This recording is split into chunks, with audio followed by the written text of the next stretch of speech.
दोस्तों, मेरे दीदी की डिलीवरी के वक्त मैं उनके यहाँ गई हुई थी, लेकिन मुझे क्या पता कि मेरे जीजू ही मेरे साथ ये सब करेंगे। दोस्तों, क्या ही बताऊं आप लोगों को, पूरी रात मुझे घोड़ी बनाकर मेरे जीजू एक के बाद एक पोज बदलते रहे और मैं चीखती रही, चिल्लाती रही और मेरी सिल भी उसी ने तोड़ दी। चलो दोस्तों, पूरी कहानी मैं आप लोगों को शुरू से बताती हूँ, तभी आप लोगों को मजा आएगा। पर प्लीज दोस्तों, आप लोगों से एक ही गुजारिश है कि आप लोग ये कहानी पूरी जरूर से देखना और है लाइक अभी से ही कर दो, वरना बाद में आप लोग भूल जाओगे। तो चलिए शुरू करती हूँ आज की कहानी। मेरा नाम सिया है। मैं एक साधारण लड़की हूँ। मेरे शरीर की तो आप लोगों को क्या ही बताऊं। बस आप लोग ये समझ लो कि अगर कोई भी लड़का मुझे एक बार देख ले तो बस उसके मन में एक ही बात आएगी कि बस जैसे तैसे ही करके ये एक रात के लिए मुझे मिल जाए बस। मैं अपने परिवार के साथ एक छोटे से कस्बे में रहती है। मेरे पिता एक शिक्षक हैं और मेरी माँ एक गृहिणी। मेरी एक बड़ी बहन राधिका है जो मुझसे 4 साल बड़ी है। राधिका की शादी हाल ही में मेरे जीजू विशाल से हुई थी। विशाल परिवार का प्रिय और दयालु व्यक्ति था जो हमेशा दूसरों की मदद करने के लिए तैयार रहता था। शादी के बाद जब राधिका अपने नए जीवन में व्यस्त हो गई तो मैं अक्सर विशाल के साथ समय बिताने लगी। मैं उनकी मस्ती और बातें सुनकर खुश होती, लेकिन धीरे धीरे मुझे उनके व्यवहार में बदलाव दिखने लगा। शादी के पहले दिन से ही मैं विशाल को पसंद करने लगी थी। वह मेरे लिए एक बड़े भाई की तरह थे, लेकिन जैसे जैसे दिन बीतने लगे उनकी मुझसे बातचीत का तरीका बदलने लगा। वह मुझसे छोटी छोटी बातें करने लगे, जैसे मेरी पढ़ाई के बारे में और मेरी पसंदीदा चीज़ों के बारे में। एक दिन जब राधिका घर पर नहीं थी, विशाल ने मुझसे कहा, सिया, तुम बहुत खूबसूरत हो। मैंने इसे मजाक में लिया, लेकिन उसके चेहरे की गंभीरता ने मुझे असहज कर दिया। विशाल ने मुझसे कहा कि मैं अपने शौक के बारे में बात करूं। उसने मुझसे किताबें पढ़ने के बारे में पूछा और मुझे लगा कि वह मुझसे जुड़ना चाहता है, लेकिन धीरे धीरे उनकी बातें मेरी सीमाओं को पार करने लगीं। एक दिन उन्होंने मुझे एक किताब दी और कहा कि यह बहुत ख़ास है। जब मैंने उसे खोला तो उसमें कुछ चित्र थे जो मुझे असहज कर रहे थे। मैंने उसे तुरंत बंद कर दिया और वापस कर दी, लेकिन विशाल ने हंसते हुए कहा, यह तो सामान्य है सिया। इसके बाद विशाल ने मुझसे मिलने का एक नया तरीका निकाला। वह मुझे अपने कमरे में बुलाने लगा। जब मैंने मना किया तो वह कहने लगा कि हम सिर्फ दोस्त हैं। मैं बहुत भ्रमित थी और समझ नहीं पा रही थी कि क्या करना है। एक रात जब मैंने उसे मना किया तो उसने मेरी बातों को अनसुना कर दिया और मुझे अपने पास खींच लिया।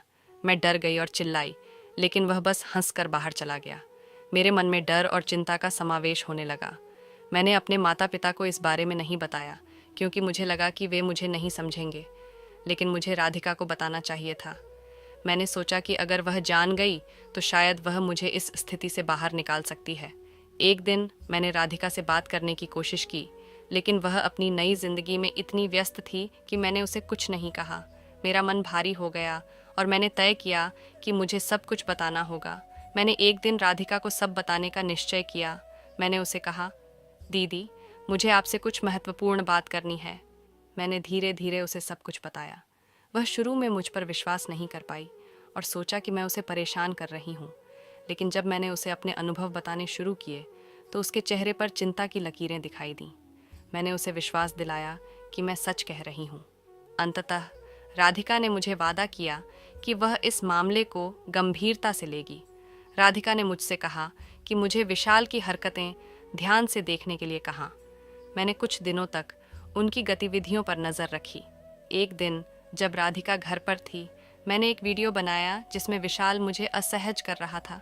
राधिका ने जब वह वीडियो देखा तो उसकी आंखों में आंसू थे। उसने कहा, मैंने तुम्हें पहले नहीं समझा, लेकिन अब मैं जानती हूँ कि तुम सच कह रही हो। राधिका ने तुरंत अपने माता पिता को बुलाया। जब वे आए तो उन्होंने विशाल से सच्चाई पूछी।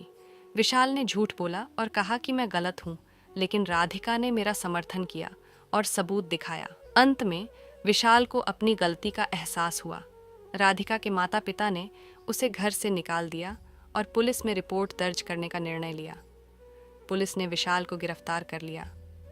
मेरे परिवार ने मुझे सांत्वना दी और मुझे यह समझाया कि मैं अकेली नहीं हूँ। राधिका ने भी मुझसे माफ़ी मांगी कि उसने पहले मुझे नहीं समझा। धीरे धीरे हम सभी ने इस दर्दनाक अनुभव से उबरने की कोशिश की। समय बीतने के साथ मैंने फिर से जीने की कोशिश की। मैंने अपने माता पिता के साथ समय बिताया, अपनी पढ़ाई पर ध्यान केंद्रित किया और नए दोस्त बनाए। राधिका ने भी अपने जीवन को नए सिरे से शुरू किया। इस अनुभव ने मुझे बहुत कुछ सिखाया। मैंने सीखा कि सच्चाई का सामना करना कितना महत्वपूर्ण है। किसी भी परिस्थिति में हमें अपने अधिकारों की रक्षा करनी चाहिए। सच्चाई को स्वीकार करना और उसके लिए लड़ना हमेशा सबसे महत्वपूर्ण होता है। मैंने और राधिका ने एक नई शुरुआत की और अपने जीवन को सकारात्मक दिशा में ले जाने का प्रयास किया। यह कहानी हमें यह सिखाती है कि कभी-कभी परिवार के लोग ही सबसे अधिक खतरा बन सकते हैं, लेकिन सच्चाई और समर्थन के साथ हम किसी भी कठिनाई का सामना कर सकते हैं। सच्चाई को स्वीकार करना और उसके लिए लड़ना हमेशा सबसे महत्वपूर्ण होता है। हमने मिलकर इस कठिनाई का सामना किया और आज हम एक नए जीवन की ओर बढ़ रहे हैं। तो दोस्तों, यही थी मेरी आज की कहानी। आप लोगों को कैसी लगी प्लीज कमेंट जरूर करना। और हाँ, आपको कहानी पसंद आई हो तो लाइक करना और चैनल पर नए हो तो सब्सक्राइब जरूर करना, ताकि मैं आगे जो भी कहानी डालूं तो आप तक सबसे पहले पहुंचे। तो मिलते हैं ऐसे ही एक नई कहानी के साथ। तब तक के लिए बाय।